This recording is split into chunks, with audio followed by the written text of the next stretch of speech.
Check it here, bringing you another Boom Page video. In today's video, guys, we are going to be going over some Sky Shield defensive logs. Now, I initially logged into the ICE account to see if we were going to get some crazy defenses over there.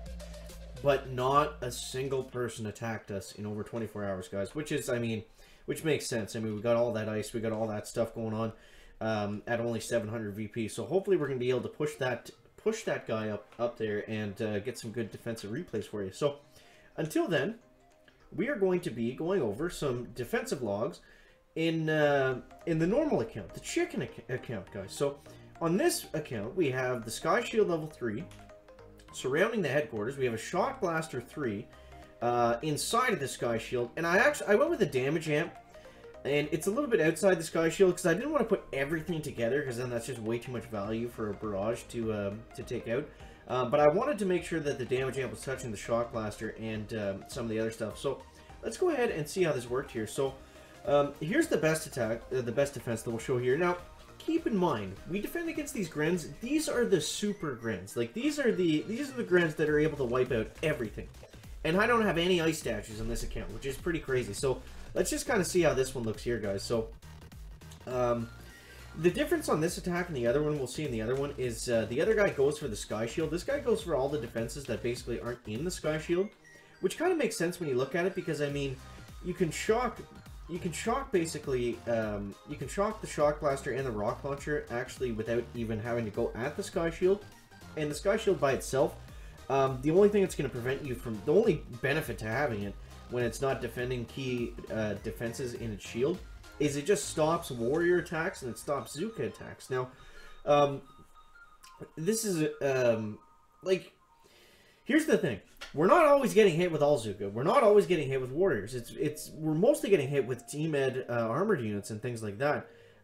So the Sky Shield, just completely by itself, sitting beside an HQ, isn't really the best way to play it. If you're going to use a Sky Shield, just the best way to use it is, yes, throw it around so it surrounds the HQ to hit those warriors, but oh, and he misses that shock right there. That's huge. And then he throws the critters out there. So he does realize what the Sky Shield is. I don't think he knows that he could have been that he could have just taken it down instead. But you see here the Grens, they're just getting picked off by that Shock Blaster so quickly.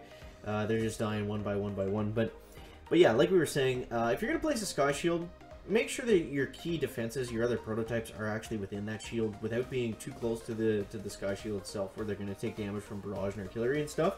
You want to avoid that, but you also want to have the benefit of the warrior players having to take it out before they go to take down your HQ. So that was the best one. We'll go ahead and we'll collect those diamonds. We'll collect that intel.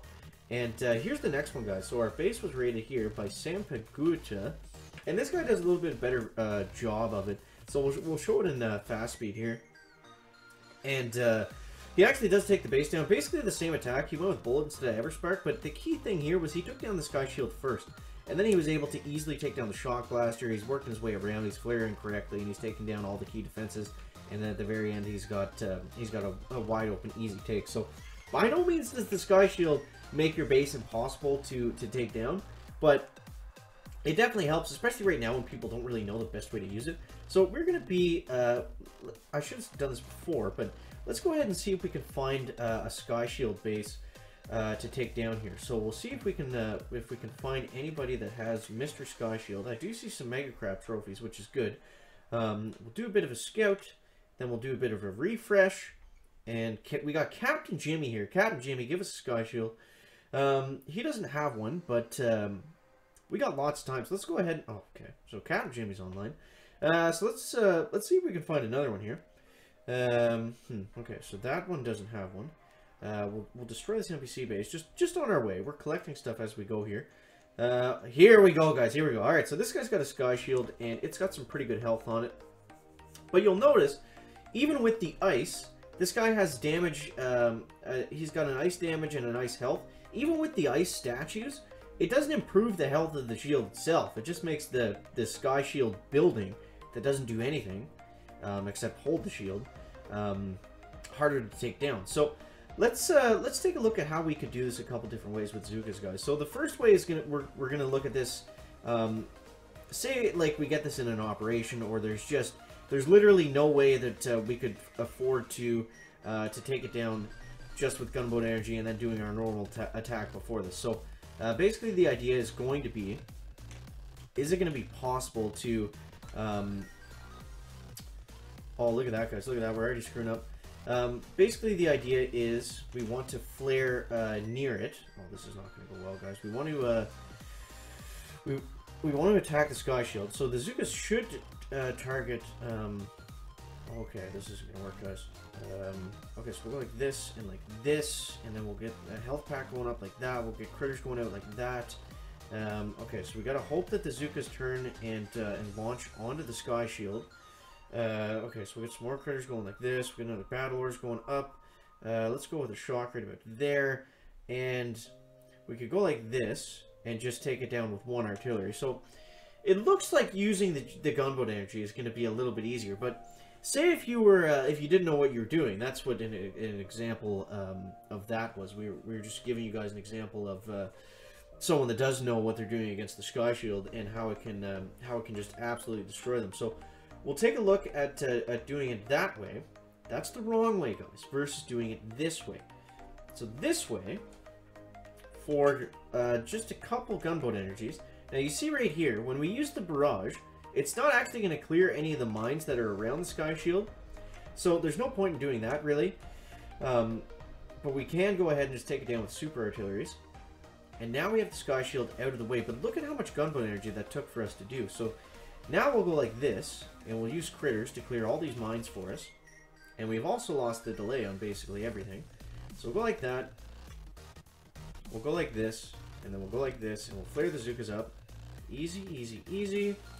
Okay, they're going to get a little bit chicken wild on us, but that's going to be fine. And then we're going to flare right up about this way is the plan. Okay, so smoke them like that, and then we'll go bang, bang, 1 and 2. And we'll have to get a health pack down on them as well. Hopefully Brick can take some of those mines for us. 6 GB, okay, we're going to have just enough to flare onto the HQ. And this isn't going to work either, guys, so... Oh, man. Okay, so, not sure what we're doing. Not really sure what we're doing, guys, but this is the havoc that the Sky Shield can wreak on anybody. Even the chicken, for example. Okay, the attack should have ended there, but yeah, they're very annoying. So we'll show you how to actually take it down. Now that we're done goofing around, we'll show you how you actually take down a Sky Shield, guys. And obviously, that is going to be using Dr. Kavan to his full extent here. So we'll dive back on into Jim here, and we'll see what we can get done. So we'll go like this and like this. We'll take down these rocket launchers. We got this grappler on the right-hand side, which shouldn't be too much of a problem. So we'll go like this. Super artillery for the win. 1, 2. Should have just gone with 2 artilleries on each thing, but that's going to be fine. So I think we'll go at this guy from the right-hand side here. And yeah, basically what we want to do is just work our way up to the Sky Shield. We're not in any rush to take it down. It's not really preventing us from doing anything that we wouldn't be doing at this point during the raid. So we'll go ahead, we'll get an ice shield going up, and then we'll go and we'll get a nice shock right in like that. And yeah, this is going to be obviously the easiest way to go about dealing with the Sky Shields, just using kind of grounded troops. And obviously, if you've been watching, you see that we can shock the defenses around the Sky Shield. We can also use critters like this, and they're going to take down that rock launcher. Then they're going to go ahead forward underneath the shield and hopefully pop some of those shock mines. We'll get another ice shield going up here, and yeah, so the critters are able to run underneath, and they can get some damage done there. But you still got to be careful. You don't want to just throw out your gunboat energy as soon as you see the Sky Shield going down, because if you're getting near the end of the raid, that's gonna be a lot of GB to throw that like 20 plus GB shock down, only to have it go down a little bit too early and then end up getting completely wrecked. So this is what it's all about, guys. Just switching up your strategy to deal with the Sky Shields. They are gonna take a little bit of getting used to, but they're not the hardest thing to deal with. It's definitely different though. It's definitely different though, guys. So we'll get a barrage going in on this machine gun. And yeah, so obviously as well, when you see a base that has a Sky Shield, he's going to be weaker to these kinds of attacks. He's going to be weaker to Team Ed. He's going to be weaker to Rifle Crowd Medic. He's going to be weaker to those kinds of things because he's not going to have a Doom Cannon. Well, he could, but he's sacrificing having a Doom Cannon or a Hot Pot or a shock blaster or something like that in exchange for having this, that sky shield. So guys, thank you so much for watching. That is gonna wrap it up for the video today. Hopefully someone attacks the ice account. Maybe we can bring we can show you some crazy ice-based defenses sometime later this week. But yeah, guys, that is gonna wrap up the video today. Make sure to leave a like if you found it interesting, entertaining, or informative, and we'll see you next one, guys. Check it out. Bye.